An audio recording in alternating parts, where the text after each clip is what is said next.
साथियों, के सबकी पाठशाला में मैं रजराम आपका हार्दिक स्वागत करता हूं। आज मैं आपके सामने बहुत ही महत्वपूर्ण वीडियो के साथ हाजिर हुआ हूं। आज का हमारा टॉपिक रहने वाला है कि महात्मा गांधी अंग्रेजी माध्यम विद्यालय में इंटरव्यू की तैयारी कैसे करें। हालांकि 10 अगस्त 2023 को महात्मा गांधी अंग्रेजी माध्यम विद्यालय का एग्जाम ले लिया गया है। इसके अंतर्गत 60 क्वेश्चन आए थे, जिसमें से जो 24 क्वेश्चन अर्थात जिस परीक्षार्थी के 12 नंबर आएंगे वो परीक्षार्थी इंटरव्यू के लिए सफल माना जाएगा।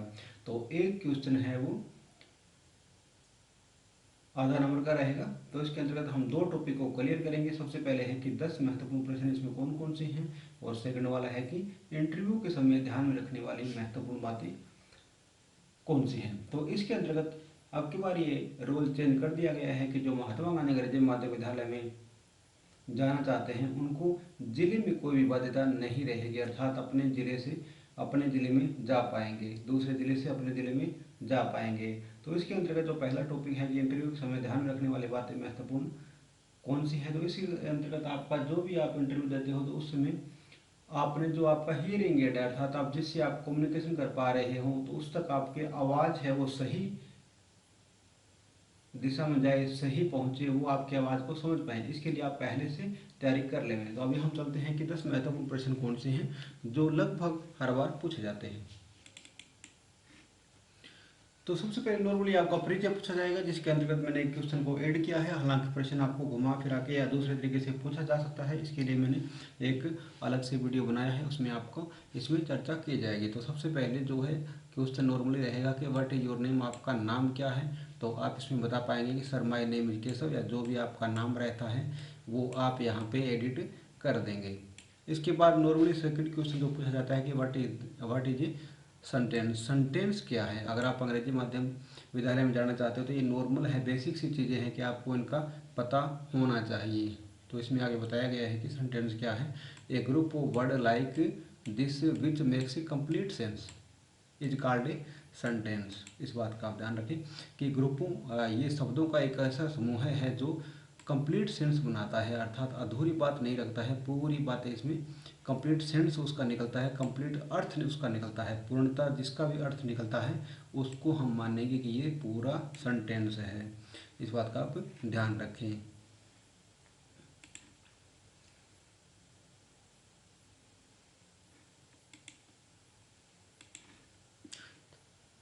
इसमें जो थर्ड क्वेश्चन है वो है कि what do you want to change medium, अर्थात आप मीडियम चेंज क्यों करना चाहते हो। अर्थात पहले आप हिंदी मीडियम में पढ़ा रहे थे, अभी आप अंग्रेजी माध्यम में क्यों जाना चाह रहे हो, इसका क्या कारण है, क्या रीज़न है। तो इसका मैंने यहाँ पे ऐड किया है कि I am interested in teaching in English medium school. मेरा है वो अंग्रेजी माध्यम पढ़ाने में मेरी रुचि है और मैं इसलिए वहाँ पर जाना चाहता हूँ। ये सिंपल सा क्वेश्चन है, आप इसमें ये बता पाएंगे। आगे फोर्थ नंबर क्वेश्चन है कि टेल में qualities of a good teacher, आप एक अच्छे अध्यापक की बताइए। इसमें ये नहीं दिया हुआ कि आप इंग्लिश मीडियम इंग्लिश टीचर की विशेषता बताइए या हिंदी टीचर की विशेषता बताइए। इसमें नॉर्मल से बताया गया है कि आप अच्छे अध्यापक जो भी रहता है उसकी आपके नज़र में क्या विशेषता होनी चाहिए, किस प्रकार से वो एक अच्छा अध्यापक आप बन पाएंगे। तो इसमें मैंने 3 या 4 पॉइंट ऐड किए हैं, आप इसमें 1 या 2 जितने भी आपको याद रहते हैं आप बता पाएंगे। बेटर होता है कि आप ज़्यादा से ज़्यादा उसको बता पाएँ। इंटरव्यू देना आप पर निर्भर करता है कि आप जितने समय तक आप उनको क्वेश्चन के आंसर देते जाएंगे उतने आप पे वो इंटरेस्टेड होते जाएंगे। और ये इसमें ये शर्त भी है कि अगर आपके 30 नंबर का इंटरव्यू रखा गया है जिसमें आपके 12 नंबर कंपलसरी है, अर्थात 12 नंबर आपने अर्जित करने जरूरी है। अगर आप 12 नंबर अर्जित नहीं कर पाते हैं तो आपको डिसक्वालीफाई कर दिया जाएगा। तो इसमें है कि tell me quality of good teacher, अच्छे अध्यापक की विशेषता बताइए। तो जो अच्छा अध्यापक कौन होता है, पहला इसमें दिया गया है कि a good teacher is aware of his responsibility. एक अच्छा अध्यापक वो होता है जो अपनी जिम्मेवारी को समझे, अपनी जिम्मेवारी के प्रति सावधान रहे, अपनी जिम्मेवारी को निभाए, वो एक अच्छा टीचर माना जाता है। सेकेंड वाला इसमें है कि he must understand psychology of the student, वो है कि बच्चे के मनोविज्ञान को समझे, अर्थात आप कई बार पढ़ाते रहते हैं लेकिन बच्चे को समझ नहीं आ पा रहा है तो आप उसको डांट देते हैं, लेकिन आप इसको मनोवैज्ञानिक मतलब उसके दिमाग को समझने की कोशिश नहीं करते कि बच्चा अभी क्या समझना चाह रहा है। कुछ बच्चे पुअर भी होते हैं, कुछ बच्चे इंटेलिजेंट भी होते हैं, तो आपको उसके साइकोलॉजी के हिसाब से बच्चा किस प्रकार से वो समझ पाएगा उसको समझना बहुत ज़रूरी है कि आप बच्चे की मनोविज्ञान तरीके से उसको, मनोवैज्ञानिक तरीके से उसको समझें। थर्ड वाला इसमें दिया गया है कि he must have good command of his subject. आपको सब्जेक्ट के बारे में अच्छी जानकारी होनी चाहिए। जो आपका सब्जेक्ट है, आपका हिंदी है, इंग्लिश है, मैथ है, जो भी आपका सब्जेक्ट है उसमें आप पूर्णतः परफेक्ट होने चाहिए। वो एक गुड टीचर की विशेषताएं हैं। नंबर 4 इसमें ये दिया गया है कि एक good teacher makes a good citizen for a nation. एक जो अच्छा अध्यापक रहता है वो एक अच्छे इंसान का निर्माण करता है, देश के लिए, नेशन के लिए, राष्ट्र के लिए। इस बात का आप ध्यान रखें। टीचर की यहाँ पे भूमिका बहुत ही महत्वपूर्ण हो जाती है कि टीचर है वो जिस प्रकार से बच्चे को गाइड करता है, वो बच्चा बड़ा हो गया उसी हिसाब से क्रिएटिविटी करता है। तो एक गुड टीचर है वो makes a good citizen for nation. राष्ट्र का निर्माता भी कहा गया है अध्यापक को, और वो राष्ट्र निर्माण में महत्वपूर्ण योगदान देता है। आगे इसमें नंबर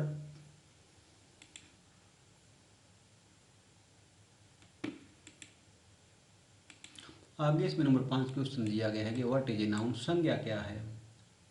हिंदी वाला ही है, इसमें ट्रांसलेट करके इसमें बताया गया है। वही है, किसी वस्तु, व्यक्ति, स्थान के नाम को संज्ञा कहते हैं। इसमें एक थोड़ा आपने इंग्लिश में देना है, हिंदी आप यूज़ नहीं करेंगे। इसमें बताया गया है कि एक noun is a word uses is the name of a person, place और थिंग्स। एक संज्ञा शब्द है, उसको हमें किसी व्यक्ति के लिए, किसी स्थान के लिए या किसी वस्तु के लिए इस्तेमाल करते हैं, यूज़ करते हैं। इस बात का आप ध्यान रखें। A noun is a word uses is the name of the person, things और प्लेस, या पर्सन, प्लेस और थिंग्स।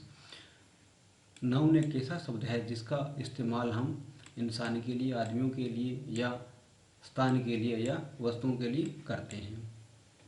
आगे इसमें जो क्वेश्चन है वो 6 नंबर क्वेश्चन दिया गया है कि can you give extra time for the students. क्या आप बच्चों को एक्स्ट्रा टाइम दे पाएंगे। क्या ऐसा हो पाएगा कि कभी कभार छुट्टी हो जाती है उसके बाद भी आपको रोक लिया जाए, तो आप ऐसे काम को करने में सक्षम होंगे।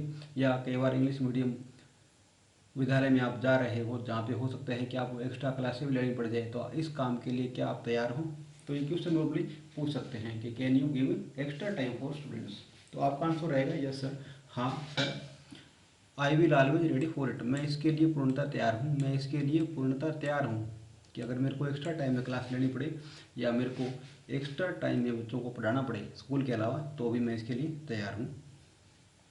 और सेकंड आप ये भी बता सकते हैं कि when school and students will require me, या जब भी स्कूल या बच्चों को मेरी ज़रूरत रहेगी मैं उपलब्ध रहूँगा, मैं तैयार रहूँगा। इस बात का आप ध्यान रखें। ये क्वेश्चन बहुत ही बढ़िया है कि can you give extra time for the students. क्या आप बच्चों को एक्स्ट्रा टाइम दे पाएंगे।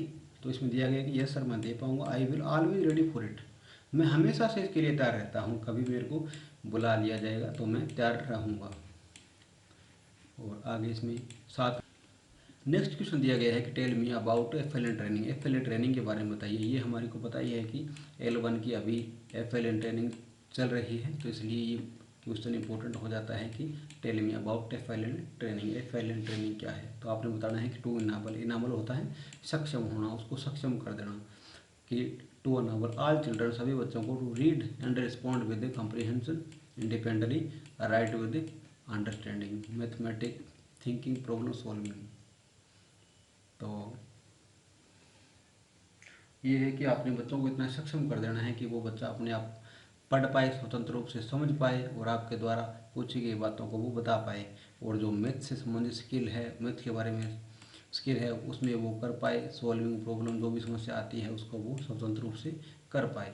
यहाँ हम बात कर रहे हैं जो बच्चे 1 से 5 तक पढ़ते हैं उनके लिए। आगे क्वेश्चन है, ये थोड़ा सा नीचे आ गया है। क्वेश्चन नंबर 8 है कि how many phonetic sounds are there in English.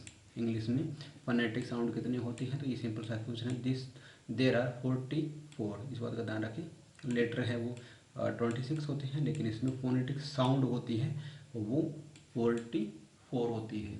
तो इसको भी आगे डिवाइड किया गया है। 44 जो फोनेटिक साउंड रहती है इसको 2 पार्ट में डिवाइड किया गया है। इसमें जो 24 साउंड है वो कॉन्सोनेंट से निकलती है, और जो 20 साउंड रहती है वो आपकी वोबल से निकलती है। इनको भी आगे फर्दर डिवाइड किया गया है।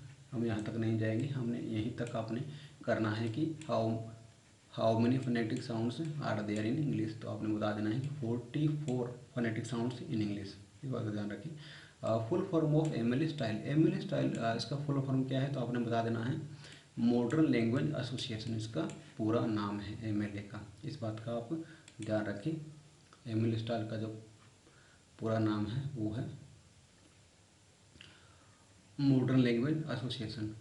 नेक्स्ट क्वेश्चन है कि वाई शुड वी सेलेक्टेड क्यों, सॉरी इसका आगे है कि नंबर 10 क्वेश्चन है, ये सामान्यतः पूछा जाता है बहुत सी बार कि why should we select you, हम आपको क्यों सेलेक्ट करें।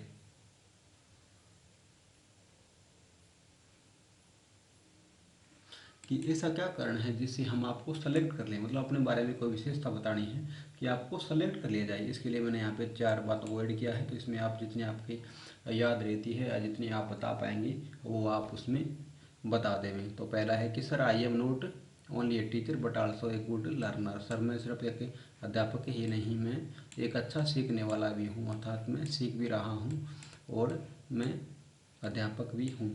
आगे सेकंड इसमें दिया गया कि I always ready for learn new things, मैं हमेशा नए विचार के बारे में जानना चाहता हूँ, नए नए जो विचार है, नए नए जो आइडियाज़ है उनके बारे में जानना चाहता हूँ, जिससे क्या है कि बच्चे ज़्यादा से ज़्यादा लाभान्वित हो पाए। इसलिए आप मेरा सिलेक्शन आप कर सकते हैं कि मैं क्या है नए थिंग्स से संबंधित जो भी बातें रहती हैं उनको जानना चाहता हूँ, सीखना चाहता हूँ।